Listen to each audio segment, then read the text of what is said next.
All right, so we're going to be time traveling today, way back, Wow. thousands of years, back to ancient China. All right. We're going deep into the Yellow Emperor's classic of internal medicine. Classic stuff. Yeah, specifically chapter 66, and we're going to be looking at Okay. how they viewed the origins of illness. It's fascinating how we can, like, I don't know, kind of eavesdrop on a conversation Oh, totally. between the Yellow Emperor himself and Right. Chibo, his physician, Yeah. as they're trying to unravel these mysteries of health and disease. That's such a good point. And like you said, it is fascinating because this text is ancient, Yeah. but the insights it gives us on the connection between our physical Yeah. and emotional well-being, Right. they're surprisingly relevant today. Absolutely. And one of the core concepts Okay. we'll be unpacking Yeah. is how the classic divides the causes of illness into three Okay. main regions of influence. 3 regions. Okay, break it down for me. All right, so first you have the internal region, Oh. which focuses on the impact of emotions on our organs. Oh, wow. So think about how stress can literally make your stomach churn. Right. That's a prime example Yeah. of the internal region at play. So it's not just like external bugs and viruses. It's like what's going on Right. on the inside. Precisely. Okay. Then you have the upper body, Okay. which is seen as particularly vulnerable Interesting. to external factors like wind and rain. Wind and rain. Okay. It's almost like the upper body is the first line of defense Yeah. against the elements. Makes sense. I mean, we all know how like a cold wind can just like trigger a sniffle out of nowhere. Exactly. Yeah. And finally, you have the lower body, Okay. which, according to the classic, is more susceptible to Right. cold and dampness, Oh, interesting. especially penetrating those deeper areas of the body. So it's not just being exposed to those elements, it's like where they Uh-huh. hit you the hardest. Exactly. Okay, the 3 regions, that's really interesting. But the text doesn't stop there, right? Right. It also talks about the importance of the body's strength in warding off disease. Okay. So the classic emphasizes that a strong body can withstand Uh-huh. these external pathogens, even those pesky ones that attack the lower body. So it's like having this really like Yeah. robust internal army ready to Exactly. fight off invaders. It's like having a really good immune system. So if you can endure a downpour without catching a cold, that's a good sign. Exactly. You've got a strong constitution. But if your defenses are weak, that same rain Oh, yeah.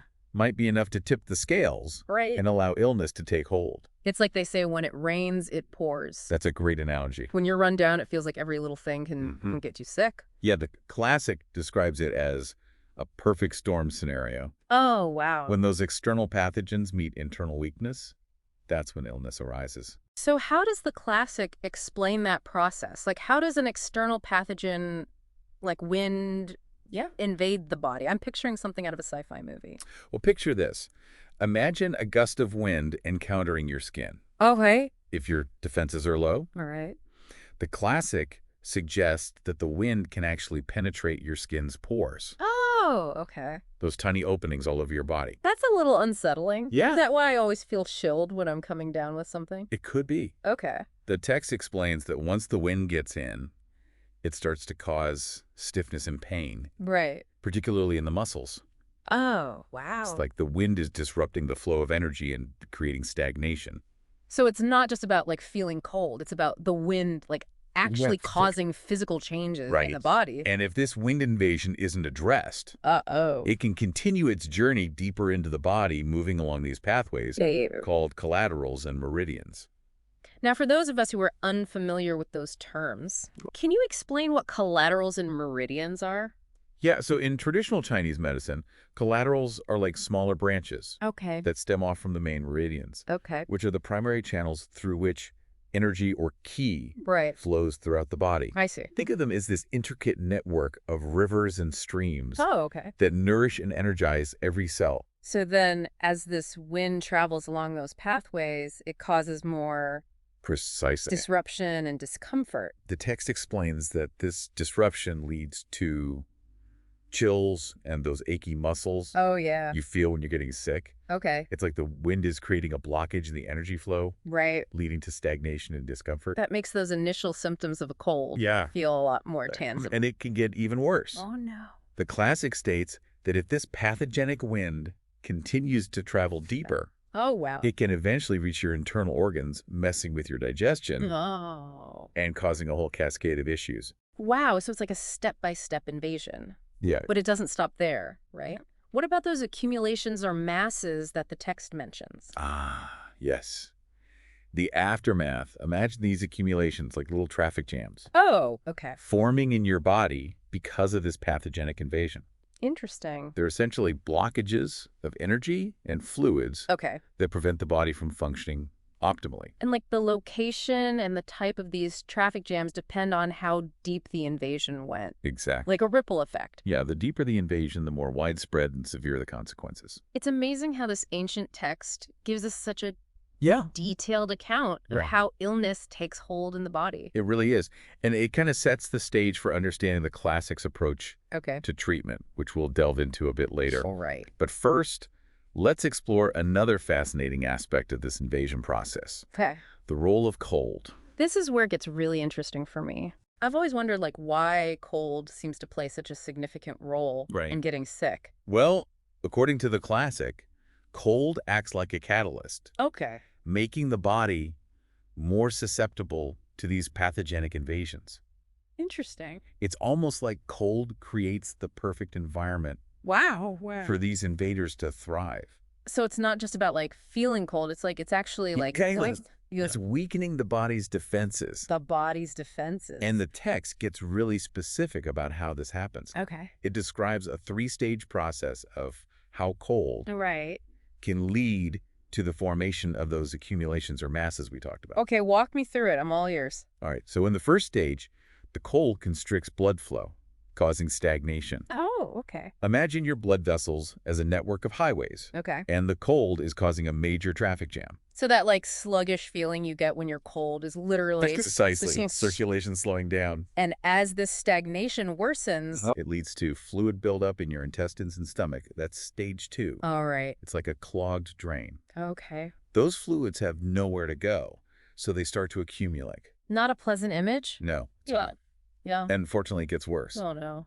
In the third stage, the text says that if you push yourself too hard Oh, or have irregular eating habits while dealing with this cold stagnation, right. it can actually damage your collaterals. Oh, wow. This can lead to internal or external bleeding, further complicating the situation Yeah, my goodness. and making those blockages even worse. So it's like the cold sets off a Yeah. domino effect, Yeah, like a chain reaction. leading to all these other Exactly. problems. The classic emphasizes how this cold, combined with the leak in blood and fluids, Right. forms these dense, immobile masses Oh, wow. that are much harder to clear out. Okay. It's like the cold sets the stage for a chronic state of imbalance. This is making me want to invest in a good winter coat. Right. But here's the thing. We've been focusing on these external factors, Okay. like wind and cold. Yeah.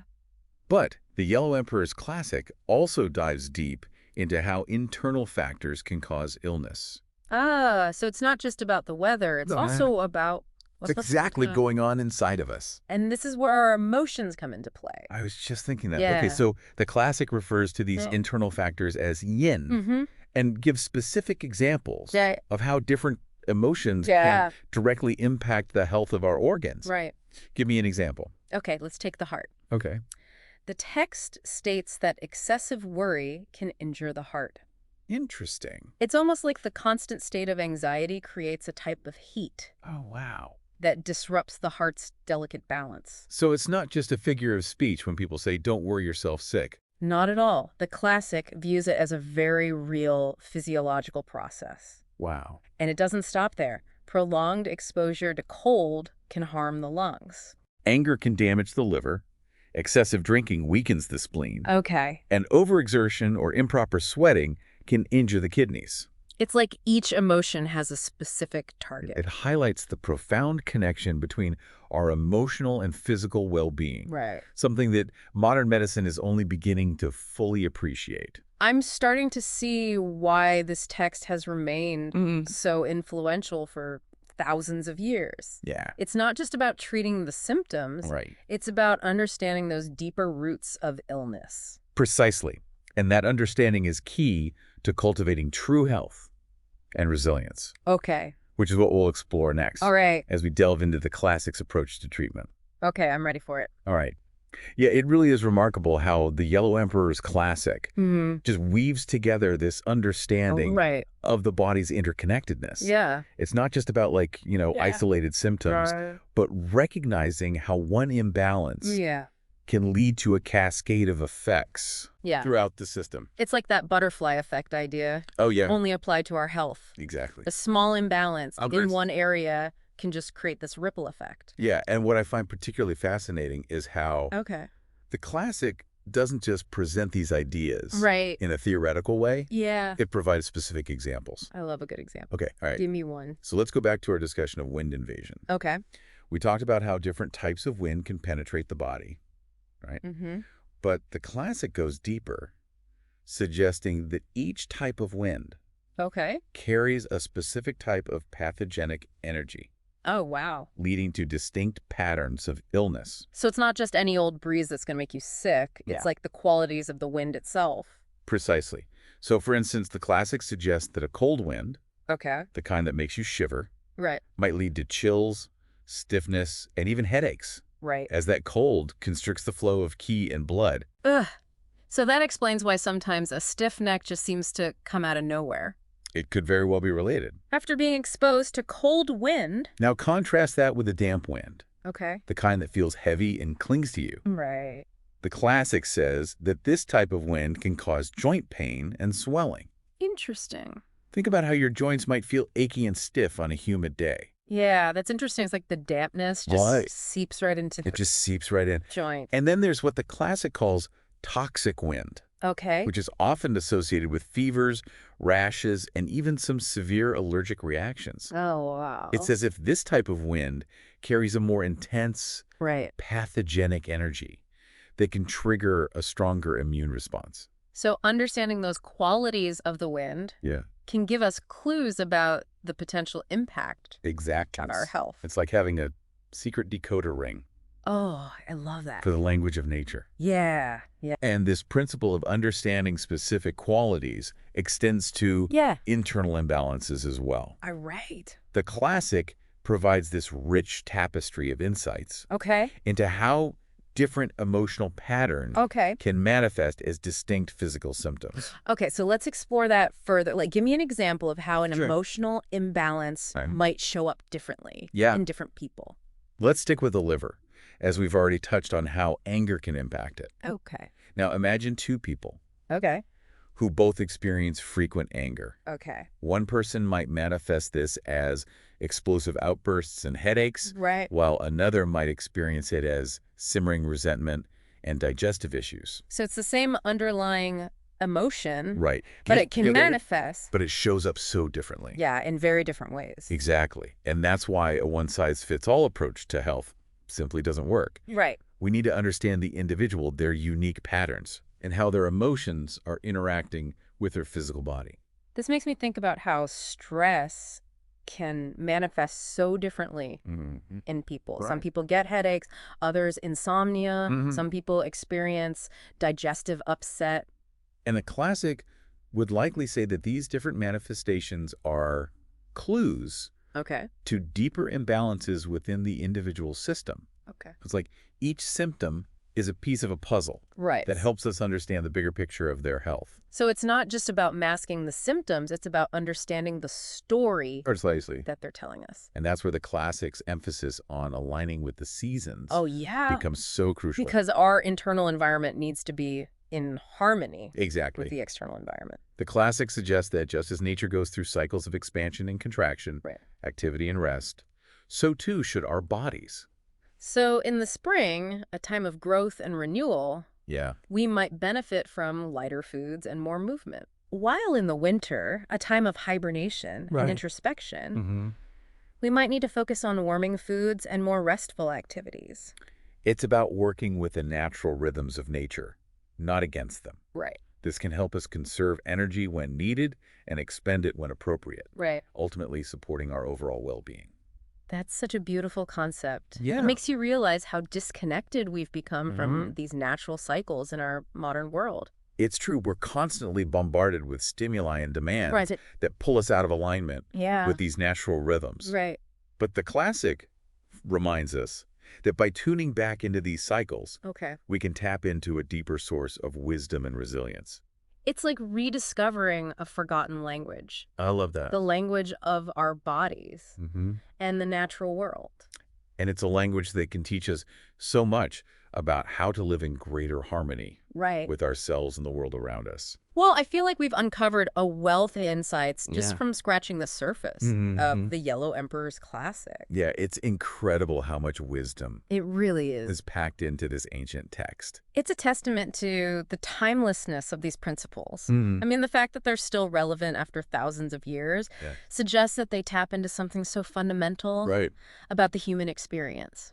And it makes me wonder, with all this talk about the origins of illness, Yeah. what does the classic have to say about the principles of treatment? That's what I was thinking. Like, understanding the cause is only half the battle. Right. What about the cure? Ah, you read my mind. That's Uh-huh. precisely where I was hoping we'd head next. Okay, great.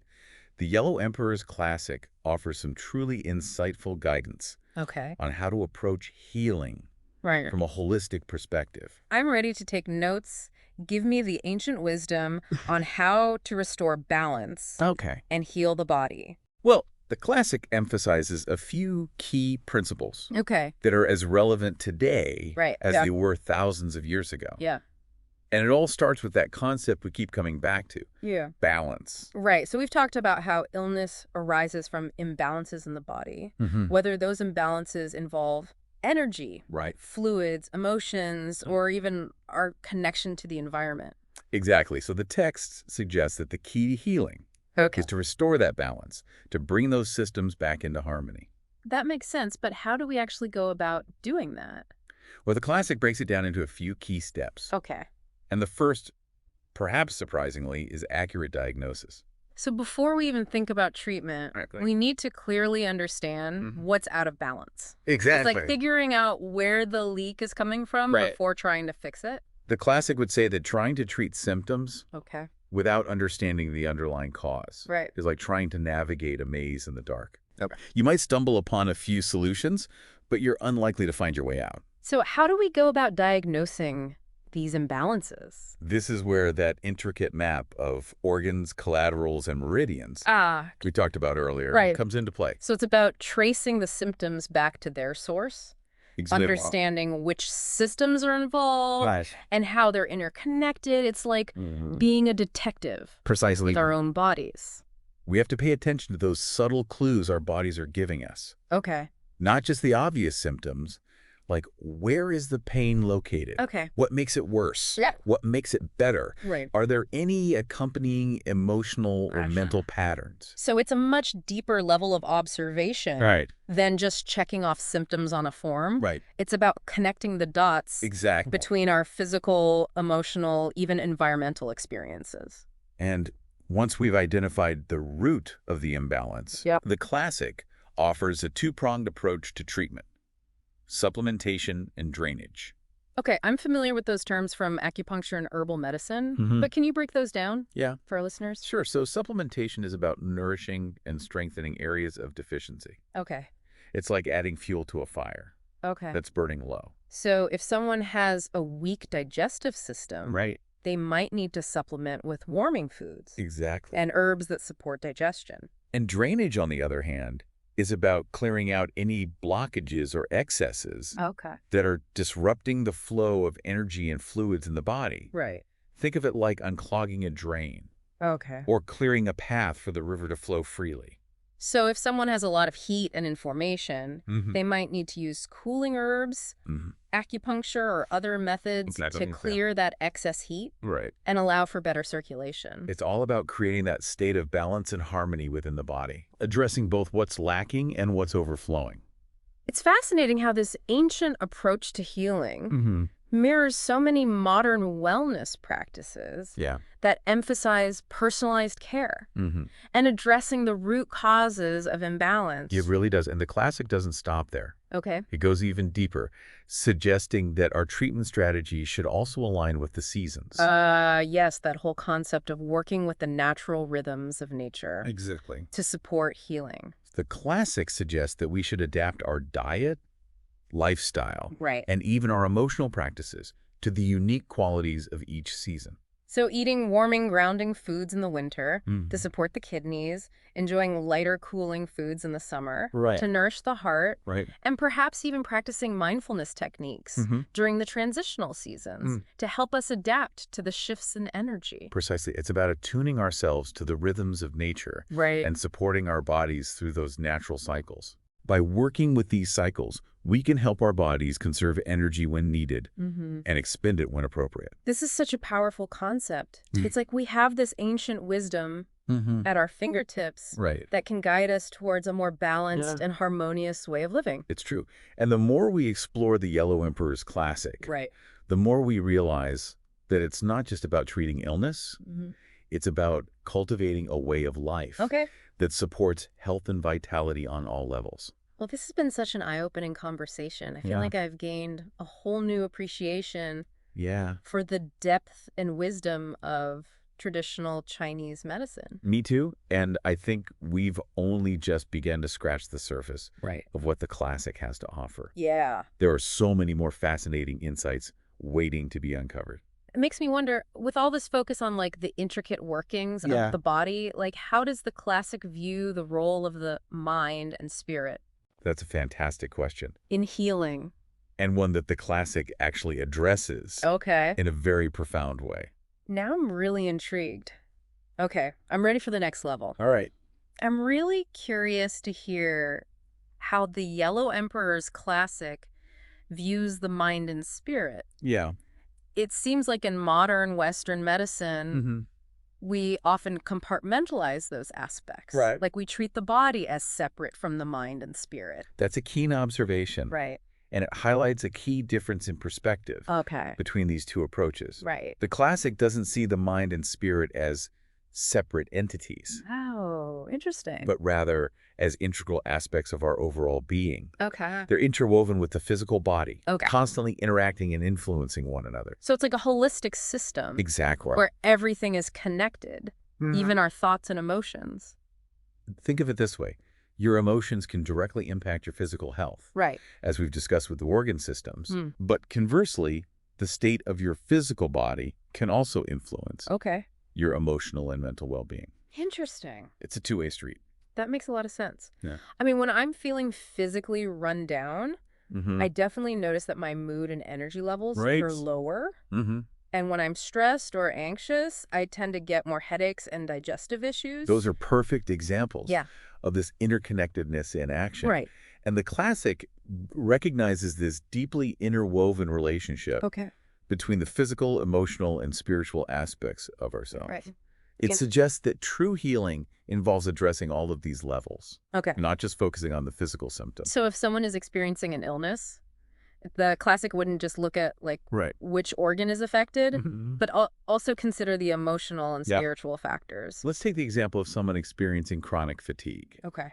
A Western medical approach might focus on ruling out physical causes, like hormonal imbalances Okay. or vitamin deficiencies. Right. And while those are important to consider, Yeah. the classic might also explore the person's emotional landscape. Interesting. Are they experiencing prolonged stress? Okay. Have they been suppressing their emotions? Right. Are they feeling a lack of purpose or meaning in their life? So it's about acknowledging that our mental and emotional states can play a significant role in our overall vitality Absolutely. and how our bodies function. And by addressing these deeper levels, Right. we can often unlock a greater capacity for healing Okay. and create a more sustainable path toward well-being. So it's about treating the whole person, Precisely. not just the disease. It's really fascinating to see how these ancient principles are resonating so strongly in our modern times. Yeah. It speaks to a deep longing Right. for a more holistic understanding of health and healing. Well, this deep dive into the Yellow Emperor's classic has been Yeah. truly enlightening. Yeah. It's incredible how much we can learn From from these ancient texts. It's a testament to the enduring power of these insights. They offer a timeless perspective on the human condition Right. and provide guidance on how to navigate Yeah. the complexities of health and well-being. I feel like we've only just scratched the surface, though. Absolutely. There's so much more hmm to explore. But for now, I think we've covered a lot of ground Right. and hopefully inspired our listeners Yeah. to continue exploring Yeah. the wisdom of the classic. It's a Mhm. journey of discovery that can continue to unfold for a lifetime. Well said. So before we wrap up, Yeah. is there any final thought Mm. or question? Yeah, I think a question that nicely encapsulates the essence of the classic is this. Okay. If we know that illness arises when external factors meet internal weakness, Okay. how can we strengthen ourselves to better withstand life's inevitable storms? That's a powerful question. It really makes you think about all the things we can do to cultivate resilience, Mm-hmm. both physically and emotionally. It's about nourishing our bodies with wholesome food, Hmm. moving our bodies in ways that feel good, Mm. managing stress through practices like mindfulness or meditation, Mm. and nurturing our spirits through connection, Mm. creativity, and purpose. It's about building a strong foundation Right. so that when those storms do come, Yeah. we're better equipped to weather them Right. and emerge even stronger on the other side. Beautifully said. The Yellow Emperor's Classic offers a wealth of wisdom Yes. on how to build that foundation and cultivate a life of greater balance, harmony, and vitality. It's a journey worth embarking on, Mm-hmm. one step at a time. Well, on that inspiring note, we'll wrap up this deep dive Yes. into the Yellow Emperor's Classic of Internal Medicine. Wonderful. We hope you've enjoyed exploring this fascinating text with us Yeah. and that it sparked a curiosity to learn more about this ancient wisdom that can guide us toward a deeper understanding of ourselves and our well-being. Thank you for joining us on this journey of discovery.